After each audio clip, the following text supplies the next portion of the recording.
Hello મિત્રો, આજે આપણે વિકાસ અસાઇનમેન્ટનું વિષય સામાજિક વિજ્ઞાનનું સોલ્યુશન કરશું. પ્રશ્ન 3નો પાઠ નંબર 13. એમાં પહેલો પ્રશ્ન છે વાવાઝોડું એટલે શું?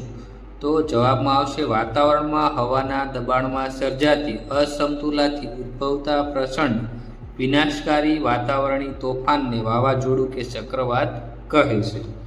બીજો પ્રશ્ન છે સુનામી એટલે શું અથવા સુનામી કોને કહે છે? બંને પ્રશ્નો પણ એક જ છે.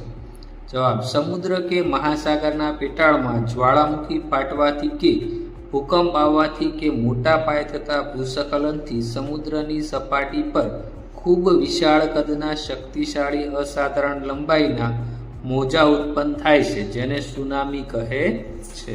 આને તમે શોર્ટમાં પણ એ રીતે લખી શકો કે સમુદ્ર કે મહાસાગરના પેટાળમાં જ્વાળામુખી ફાટવાથી ઊંચા મોજા ઉદ્ભવે છે, જેને શું કહેવાય? સુનામી. અને ટૂંકમાં પણ લખી શકો. પ્રશ્ન નંબર 3, આગાહી કરી શકાય એવી કુદરતી આપત્તિઓ કઈ કઈ છે?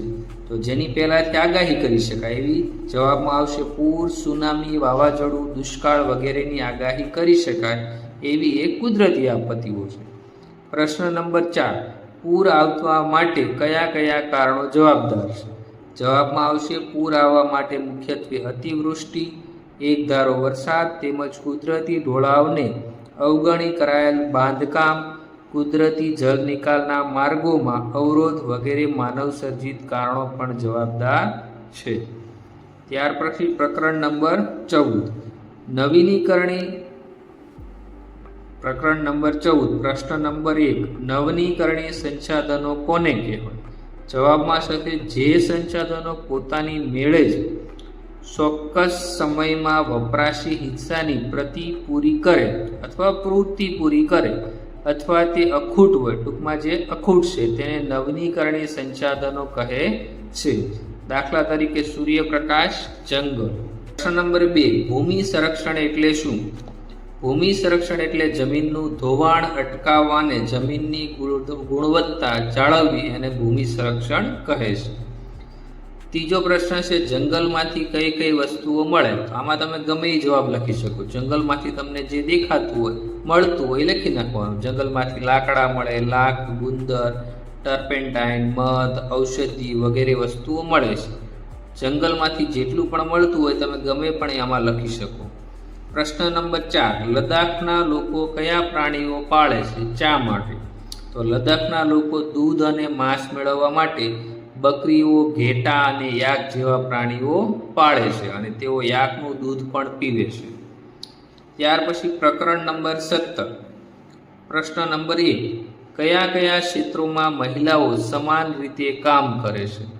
તો તબીબી, ઇજનેર, વકીલ, વિમાન ચાલક, સરકારી નોકરીઓ વગેરે ક્ષેત્રમાં મહિલાઓ સમાન રીતે કામ કરે છે. બીજો પ્રશ્ન, બાળ લગ્નનું શું પરિણામ આવે છે? જવાબ બાળ લગ્નોને પરિણામે છોકરીઓ વધુ અભ્યાસ કરી શકતી નથી, તેમનો વિકાસ રૂંધાઈ જાય છે તેમજ તેમનું સ્વાસ્થ્ય કથળી જાય છે. ત્રીજો પ્રશ્ન, રૂઢિગત રીતે પ્રાથમિક શિક્ષણ પૂર્ણ થાય તેમાં કોની સંખ્યા વધારે હોય છે? તો રૂઢિગત રીતે પ્રાથમિક શિક્ષણ પૂર્ણ થાય તેમાં છોકરીઓની સંખ્યા કરતાં છોકરાઓની સંખ્યા વધારે હોય છે.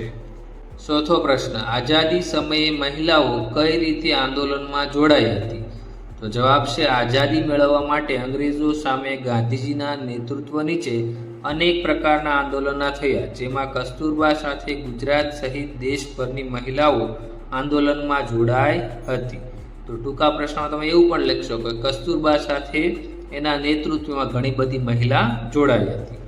પ્રકરણ નંબર 18, શરૂઆતમાં કયા સાધનો સંચારના સાધનો હતા? તો શરૂઆતમાં પરિવહનના સાધનો સંચારના સાધનો હતા. બીજો પ્રશ્ન, પોસ્ટ ઓફિસ દ્વારા પૈસા કેવી રીતે મોકલી શકાય? જવાબ પોસ્ટ ઓફિસ દ્વારા પૈસા મની ઓર્ડરથી મોકલી શકાય છે. પ્રશ્ન નંબર 3, વર્તમાન સમયમાં પુસ્તકોની બાબતમાં શાનું ચલણ વધ્યું છે? વર્તમાન સમયમાં પુસ્તકોની બાબતમાં ઈ બુકનું ચલણ વધ્યું છે. પ્રશ્ન નંબર 4, જાહેરાતના 2 ફાયદાઓ જણાવો. જાહેરાતના બે ફાયદાઓ નીચે મુજબ છે. પહેલું, વસ્તુ પર ચાપેલી કિંમતને જાણી શકાય. બીજું, વસ્તુઓની સામાન્ય માહિતી લોકો સુધી પહોંચાડી શકાય છે. તો એ જાહેરાતના બે ફાયદા છે. ત્યાર પછી પ્રકરણ નંબર 19 માં પહેલો પ્રશ્ન, ISI નો માર્કો કઈ વસ્તુઓ પર લગાવવામાં આવે છે? જવાબ, ISI નો માર્કો ઘર વપરાશની અને વીજળીથી ચાલતી વસ્તુઓ પર લગાવવામાં આવે છે. પ્રશ્ન બીજો, છૂટક વેપારી કોને કહે છે? આપણે જવાબમાં શું આવશે? આપણે જે દુકાનદાર કે વેપારી પાસેથી ચીજ વસ્તુઓ ખરીદીએ છીએ તેને છૂટક વેપારી કહે છે.